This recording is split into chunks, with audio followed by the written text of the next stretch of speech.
I have come with the topic Golgi apparatus today। इसके अंदर इसके पहले हम लोगों ने एंडोप्लाज्मिक रेटिकुलम को स्टडी किया है। तो ये जो हैं दोनों ऑर्गेनेल्स जो हैं सेल के बड़े इंपॉर्टेंट ऑर्गेनेल्स हैं, क्योंकि ये दोनों ही ऑर्गेनेल्स मतलब एंडोप्लाज्मिक रेटिकुलम और Golgi apparatus they are related with the cell metabolism.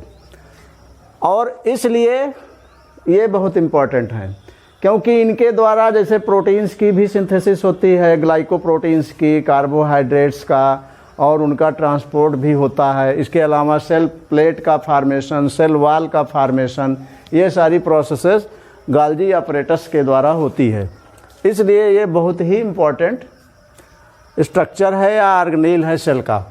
सबसे पहले हम इनकी अगर डिस्कवरी की बात करें तो इनकी डिस्कवरी में दो जो हैं ईयर्स बहुत इम्पॉर्टेंट हैं, एक 1898 और एक 1906। 1898 में इटली के एक साइंटिस्ट ने, जिनका नाम था कैमिलियो गोल्जी, इन्होंने इसकी डिस्कवरी की। और ये सबसे पहले इन्होंने एक एनिमल नर्व सेल में इनको देखा था, जैसे आउल में इन्होंने सबसे पहले देखा। और उसके बाद इनको जो है इसकी स्टडी के लिए और इसकी डिस्कवरी के लिए 1906 में नोबल प्राइज भी मिला।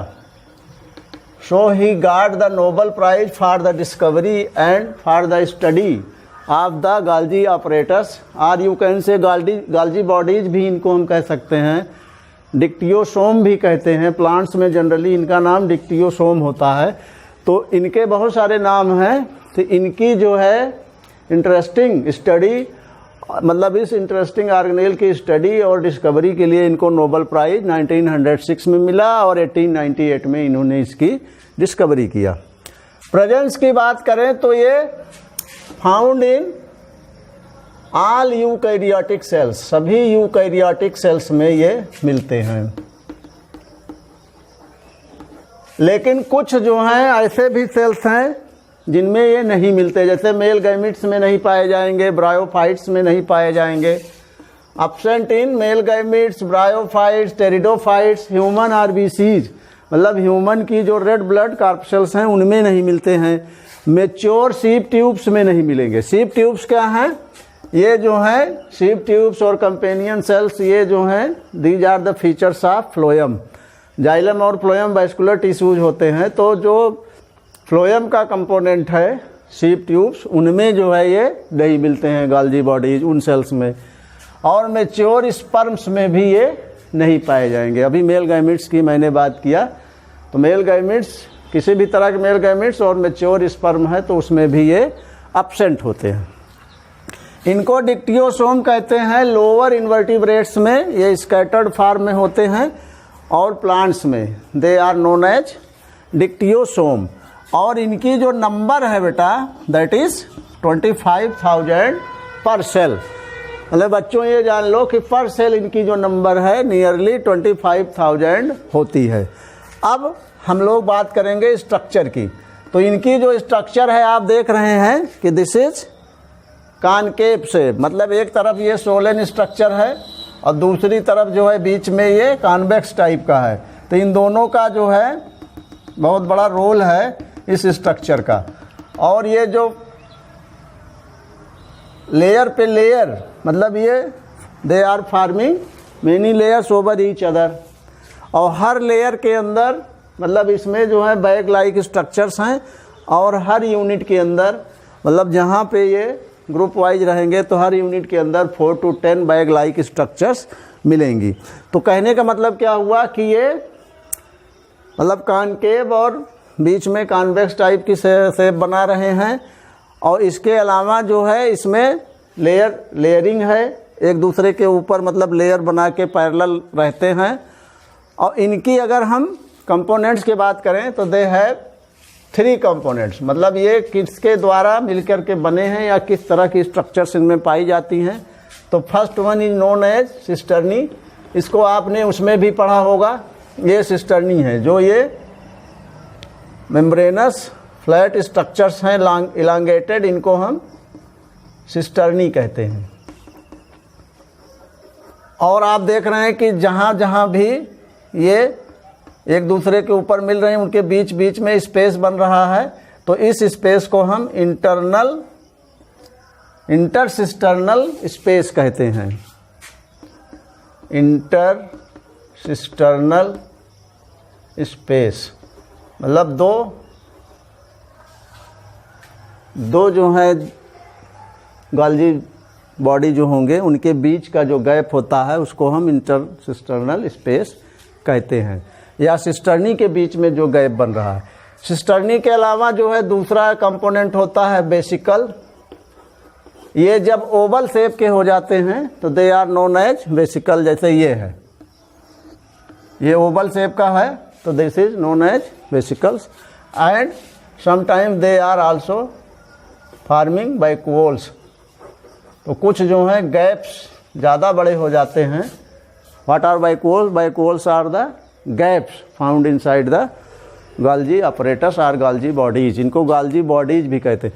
या ये ध्यान दीजिएगा कि कैमिलियो गोल्जी ने इनकी डिस्कवरी किया था, तो गोल्जी के द्वारा डिस्कवरी किए जाने की वजह से इनको हम गोल्जी apparatus या गोल्जी बॉडी कहते हैं। अब इसका जो फंक्शन है, स्ट्रक्चर आप समझ गए हैं, इनका फंक्शन और इनकी जो काम करने की का पैटर्न है उसको हम इसको रब करके आपको बता रहे हैं। इसके फंक्शन और इसकी और जो कॉम्प्लेक्सिटी है, इसकी जो मेम्ब्रेनस स्ट्रक्चर है उसके बारे में पढ़ेंगे।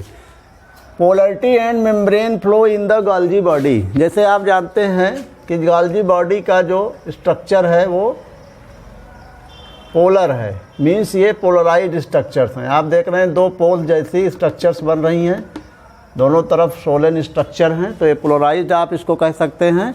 और इसमें सिस्टर्नी है, इनके जो कंपोनेंट्स हैं ये ट्यूब लाइक, इसको हम सिस्टर्नी कहते हैं। और नए सिस्टर्नी का जो फार्मेशन है, new cisternae are found by the vesicles. तो कॉन्वेक्स साइड में ये स्मॉल हैं और कॉनकेव साइड में ये लार्ज हैं। तो कॉन्वेक्स साइज को हम फार्मिंग फेस कहते हैं, और जो कॉनकेव साइज मतलब के साइड की तरफ हैं उनको हम मैच्योरिंग फेस कहते हैं। They are known as maturing face या कॉनकेव स्ट्रक्चर कहते हैं। और इनसे जो वेसिकल्स होते हैं उनसे वेसिकल्स और वैक्यूल्स का फार्मेशन होता है। और जब वेसिकल्स ज्वाइन होते हैं एक साथ तो वो लाइजोसोम्स या जाइमोजन ग्रेन्यूल्स या वैक्यूल्स का या सिक्रेटरी ग्रेन्यूल्स का फार्मेशन करते हैं। तो ये इनकी पोलराइज्ड स्ट्रक्चर के बारे में हुआ। अगर इनके हम फंक्शंस की बात करें तो पहला फंक्शन है इनके जो फंक्शंस हैं वो बहुत इंपॉर्टेंट फंक्शंस हैं related with the metabolism of cell. उसमें सबसे पहला है सिक्रीशन। सिक्रीशन का मतलब हुआ कि कोई ऐसा सब्सटेंस है जिसको ये सेक्रीट करते हैं। कैसे? जैसे ER है, एंडोप्लाज्मिक रेटिकुलम, तो इस पर जो है एंडोप्लाज्मिक रेटिकुलम भी मेम्ब्रेनस स्ट्रक्चर है जो फ्री भी हो सकता है या न्यूक्लियर मेम्ब्रेन से अटैच रहता है। इसके ऊपर राइबोसोम्स हो रहते हैं। तो राइबोसोम्स क्या करते हैं? ये राइबोसोम्स हैं, दे synthesise proteins.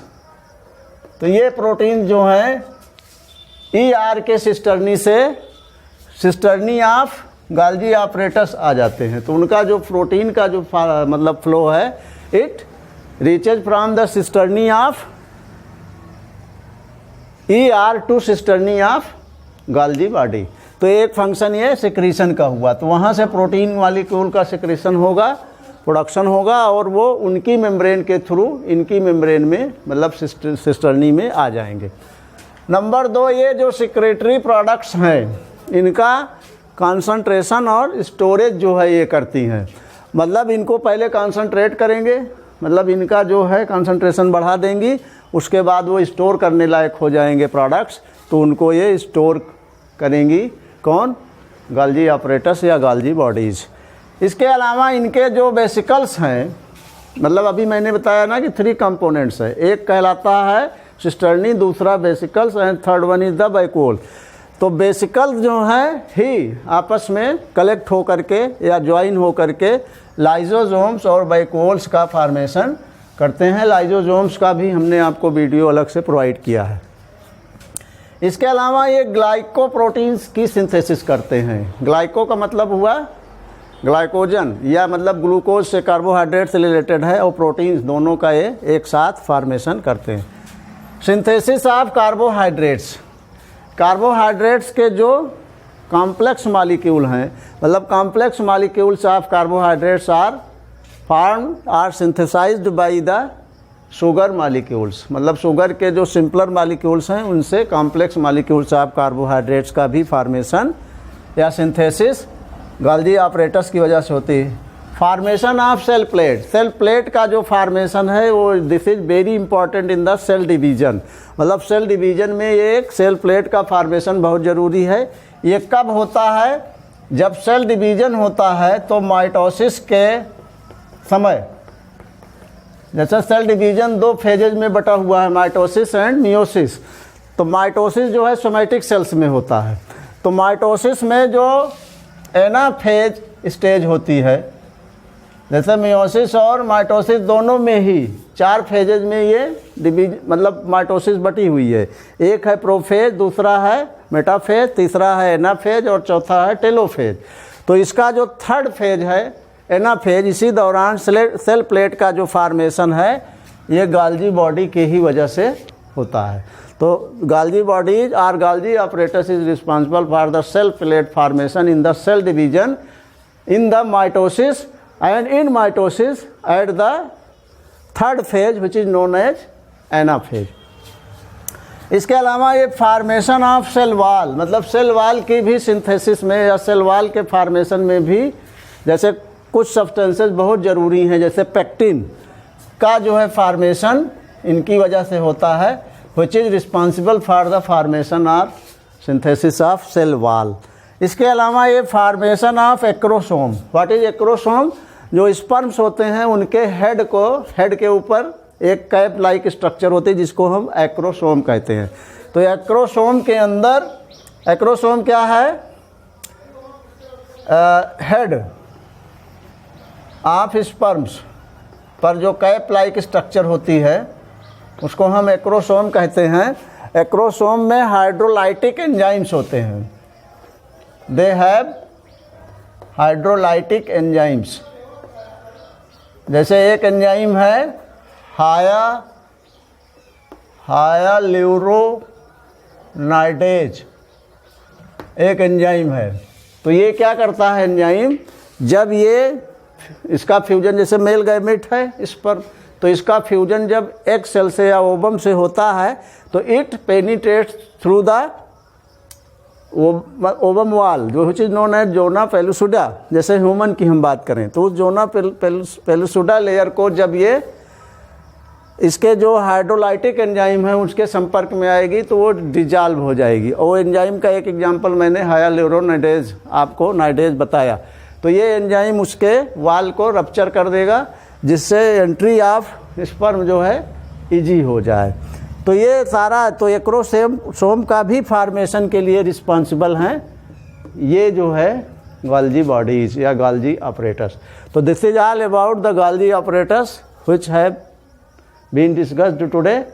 We will now study about the chromosomes in our next video. Thank you.